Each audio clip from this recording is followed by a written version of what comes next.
आदि दरवाजा बंद करके मोहिनी के पास बिस्तर में आ जाता है। एक नज़र मोहिनी की पूरी बॉडी में डालता है। सच में क्या जिस्म पाया है मोहिनी तुमने, यही बोलता हुआ आदि उसके पैरों को चूमने लगता है और चूमते चूमते ऊपर जाने लगता है। आदि गर्दन को चूम रहा था कि उसे कुछ अजीब सी आवाजें सुनाई देने लगती हैं। साथ ही अजीब से बदबू आने लगती है। उसकी नजर जब मोहिनी पर पड़ती है तो वह बुरी तरह से घबरा जाता है और उससे दूर हटते हुए गिर पड़ता है। मोहिनी बोली, आओ ना आदि। आदि रुक क्यों गए, पास आओ मेरे। आदि के चेहरे पर डर और हैरानी दोनों के भाव दिख रहे थे। उसका चेहरा पूरा पसीना पसीना हो गया था। वो बोलना चाहता था पर उसके मुंह से आवाज ही नहीं निकल रहा था। जैसे जैसे वह घबराते हुए बोला, दिया तुम तो मर चुकी थी, फिर यहां कैसे? मोहिनी बोली, क्या बोल रहे हो आदि? कौन दिया? मैं तो मोहिनी हूं, आओ ना मेरे पास।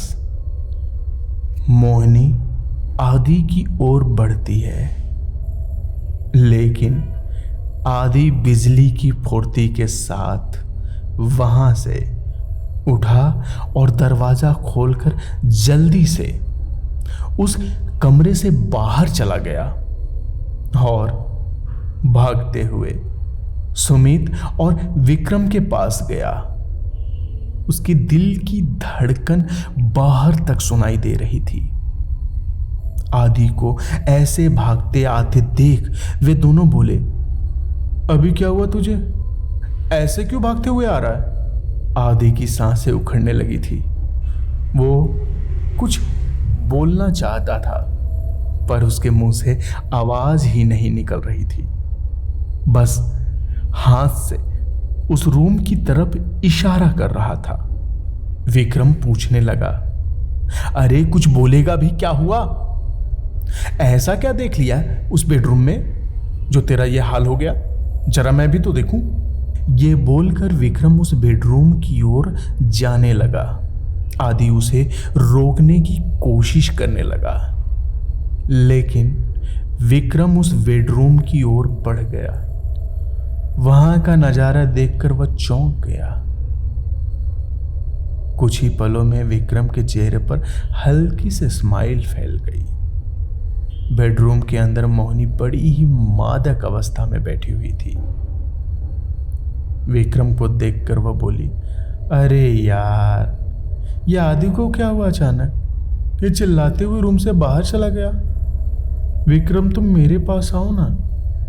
विक्रम एक बार आदि को देखकर बोला, फट्टू, क्या हुआ? इतनी मालदार लड़की को देखकर तेरी फट गई? चलो मैं ही जन्नत का मजा लेता हूं। विक्रम खुशी से बोला, हाँ क्यों नहीं मेरी जान। यह कहकर विक्रम अपनी शर्ट की बटन खोलते हुए मोहिनी के पास चला गया और उसे अपने बाहों में भरकर किस करने लगा।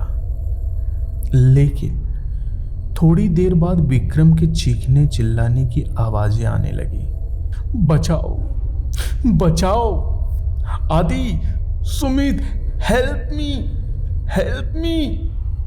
उसकी आवाज चारों तरफ गूंजने लगी, लेकिन थोड़ी ही देर में उसकी आवाज आनी बंद हो गई। चारों तरफ सन्नाटा फैल गया था।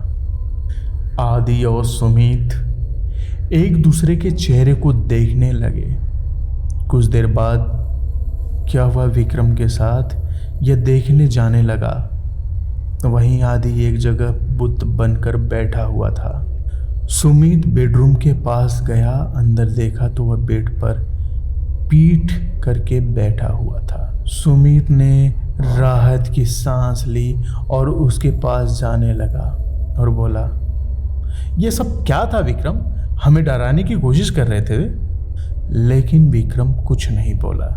तो सुमित ने विक्रम के कंधे पर हाथ रखा तो विक्रम वहीं बेजान लाश की तरह गिर पड़ा। उसके पूरे चेहरे का मांस निकला हुआ था। उसके छाती को किसी नुकीली चीज से फाड़ दिया गया था। सुमित यह देखकर चीख पड़ा।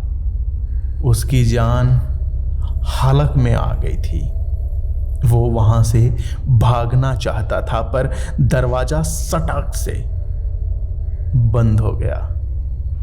साथ ही लाइट भी ऑफ हो गई।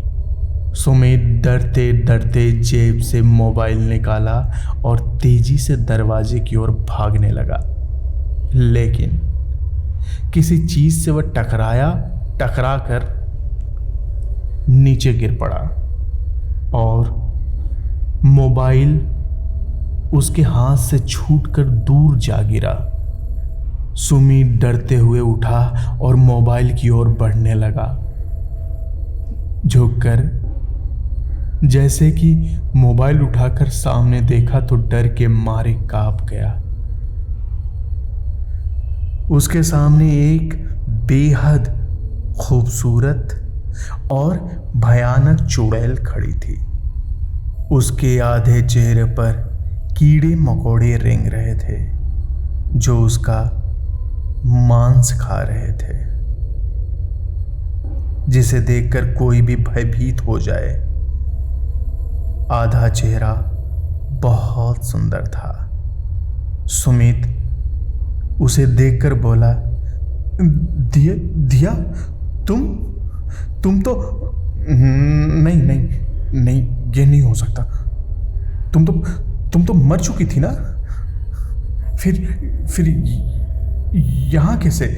नहीं मैं सपना देख रहा हूं। मोहिनी वापस अपने नॉर्मल रूप में आते हुए बोली, ये क्या बोल रहे हो सुमित? मैं तो मोहिनी हूं। कौन दिया? मुझे माफ कर दो। मैं तुम्हारे साथ ऐसा नहीं करना चाहता था। उन तीनों की वजह से मैं मजबूर था। मैंने उन्हें बहुत समझाने की कोशिश की। प्लीज मुझे माफ कर दो, छोड़ दो मुझे। मोहिनी एक भयानक आवाज से गुर्राते हुए बोली, कैसे माफ कर दूं? उस दिन मैं भी तुम लोगों के सामने कितना गिड़गिड़ाई थी कि छोड़ दो मुझे, जाने दो, पर तुम लोगों ने मुझे जाने दिया। मेरी लाइफ बिल्कुल सही चल रही थी। तुम लोगों ने मुझे और मेरे पूरे परिवार को खत्म कर दिया। अब माफी नहीं मिलेगी तो सिर्फ मौत। मोहिनी का चेहरा वापस से भयानक रूप में आ गया था। उसने सुमित के होंठों पर किस किया और उसके मुंह से अपने नुकीले दांत कड़ाते हुए पूरा जबड़ा ही उखाड़ दिया। उससे खून की धारा बहने लगी। सुमित दर्द के मारे कांप उठा और मोहिनी ने उसके कंधे पर किस किया और वहां का पूरा मांस ही उखाड़ कर खा गई। सुमित दर्द से छटपटाने लगा और मोहिनी के चंगुल से छूटने की कोशिश करने लगा। अचानक वो मोहिनी की पकड़ से छूट गया। वो दरवाजे की ओर भागा पर दरवाजा खुल नहीं रहा था। वो दरवाजा पीटने लगा। तभी मोहिनी उस पास आई और उसे उठाकर जमीन पर पटक दिया और उसके कंधे पर बैठ गई। अपने नुकीले नाखूनों को एक ही झटके में उसके छाती में घोंप दिया और सुमीत का दिल निकाल लिया और मजे से खाने लगी। सुमीत वहीं ढेर हो गया। उसके चीखे सुनकर आदि वहां से भागने लगा।